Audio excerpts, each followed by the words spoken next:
Welcome to Howstuffinmycarworks channel. Today's video is going to be about replacing the water pump on an MK4 VW Jetta equipped with a VR6 engine. One of the things that I'm going to do during this video, since it's not a simple job, I'm going to go ahead and replace the pulley. I'm going to put all new bolts, new belt, and a new tensioner assembly. That way I don't have to mess with these items again. The reason why I'm replacing the water pump in this car is because it's noisy. This is a close-up look of the items I'm going to replace. The pulley, the bolts, the belt, water pump, and tensioner.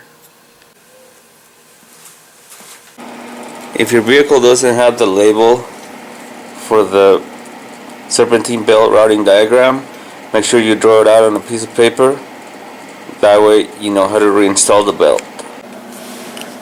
Next step, slide this out and remove this stud, because it's going to be necessary to move the power steering fluid reservoir. One of the things that's going to make this job easier is to loosen the water pump pulley bolts before removing the belt. And obviously, as you can see, there's hardly any room.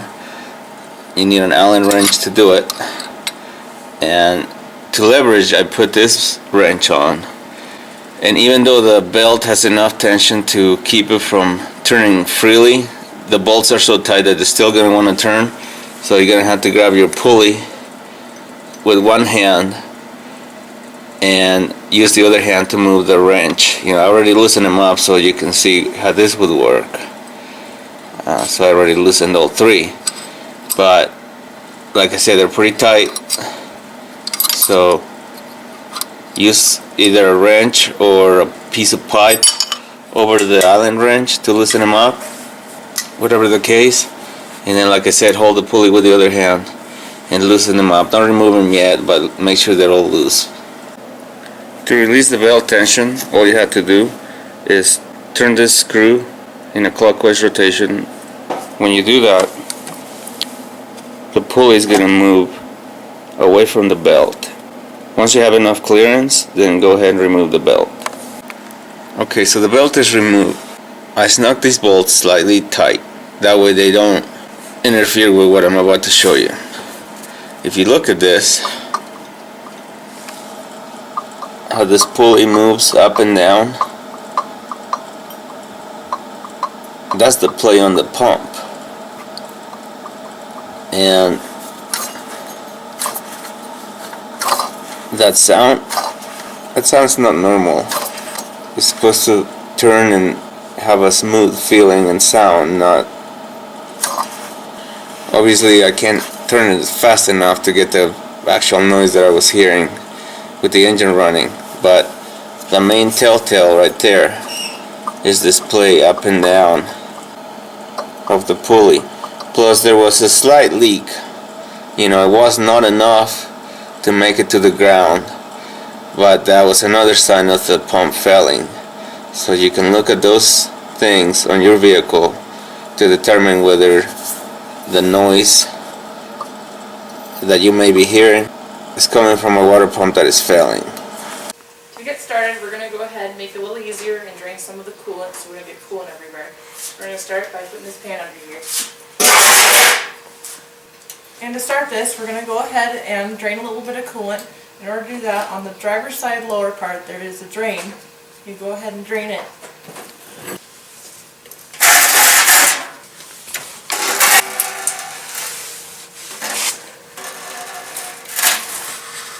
To make the draining a little bit easier, you're going to have to loosen the cap to make it drain a little faster.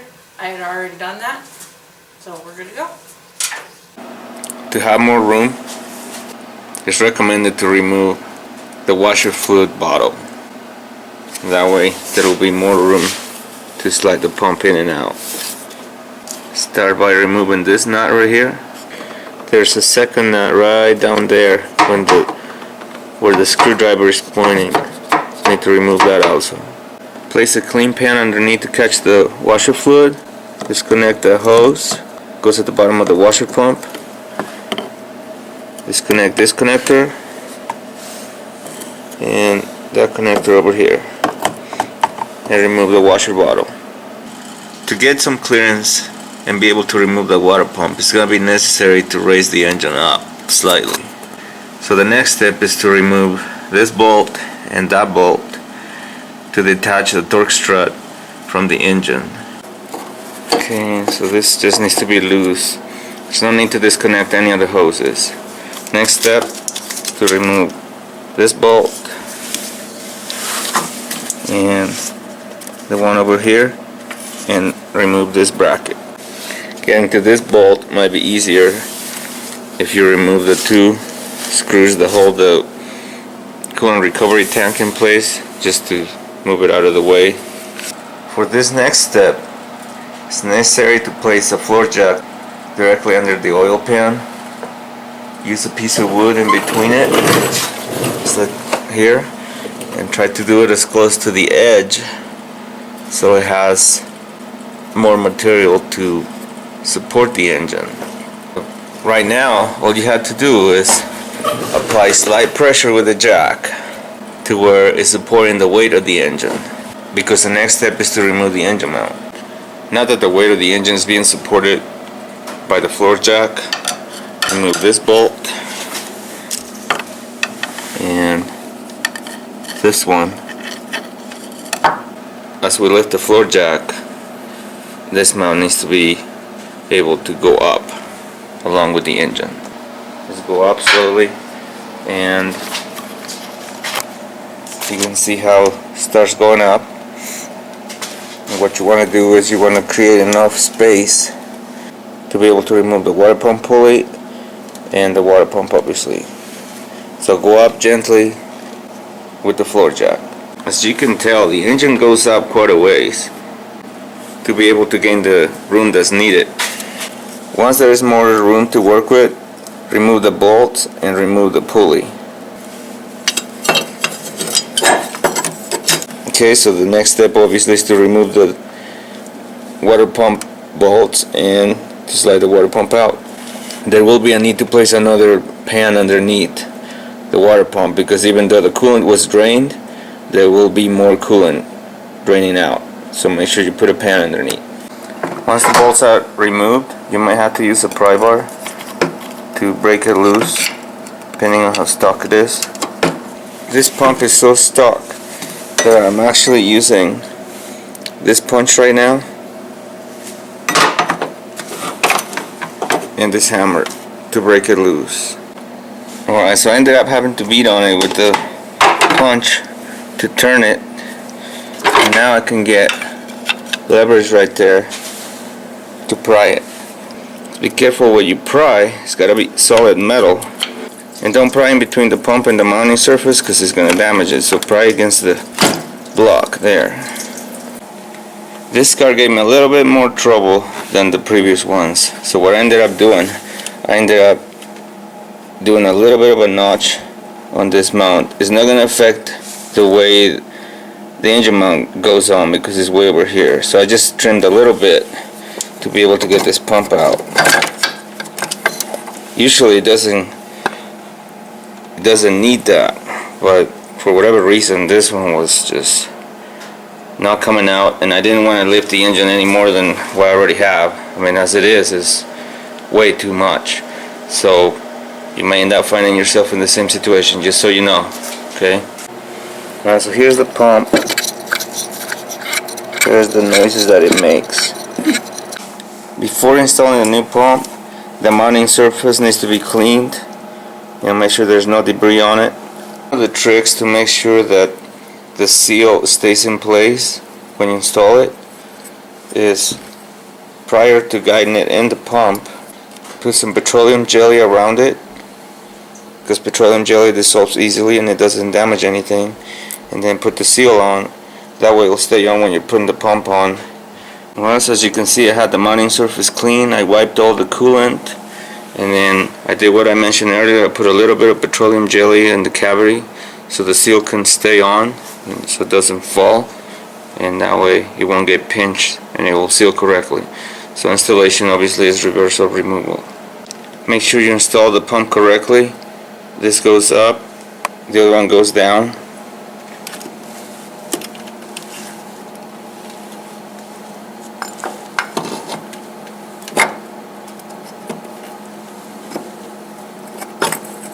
Just like that. Easy. Just like that. Install the bolts and tighten them up.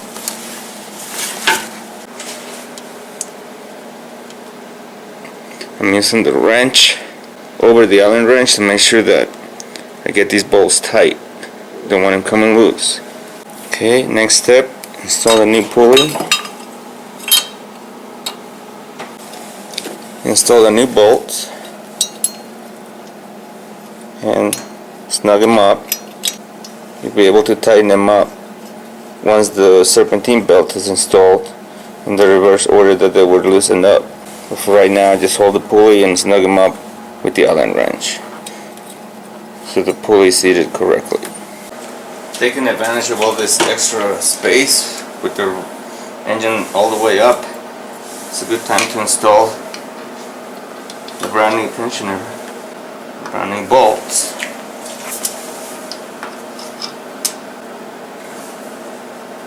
And obviously make sure these bolts are tight too. Use your ratchet and socket to tighten them up. Alright, so the new pump's on, new pulley's on, new tensioner's on. Next step is to carefully lower the engine with the floor jack, obviously, very slowly, and as you lower it, make sure the mount aligns with the threads where the bolts need to go, and just install everything in the reverse order, making sure that the bolts for the water pump pulley are tightened once the new serpentine belt is installed. Also, one of the things that you want to do, once your mount is down, install the bolts, but don't tighten them up yet. Make sure that you install the bolts for the torque strut underneath. Once all the bolts are aligned, then you can go ahead and tighten them all. That way you don't cross thread any of them, or have a hard time putting the bolts in, either way. Okay, we're going to go ahead and add Volkswagen coolant. And before you start this, you want to make sure that the drain is all the way tightened. You add it, fill it up to the fill line, put the lid back on and start the car. Let it run for a few minutes. Watch your gauges, make sure everything is normal. If it is going past the half mark, go ahead and shut the car off. Remove the lid, let it cool off. Add more coolant to the fill line as the thermostat opens and closes. And the reason that your vehicle may be overheating is that you could have got some air into the system, and you're going to have to go ahead and bleed it out. And there you have it. That's what it takes to replace a failing water pump on an MK4 equipped with a VR6 engine. This is not the easiest repair you'll ever perform on a VR6, but it's better to catch it on time, just like we did with this one, before it really starts leaking and causing the engine to overheat. Thanks for watching this video, and don't forget to subscribe to our channel. That way you'll know when the new video comes up. Also, don't forget to visit our online store. We have a great selection of accessories for cars, trucks, and SUVs. See you next time.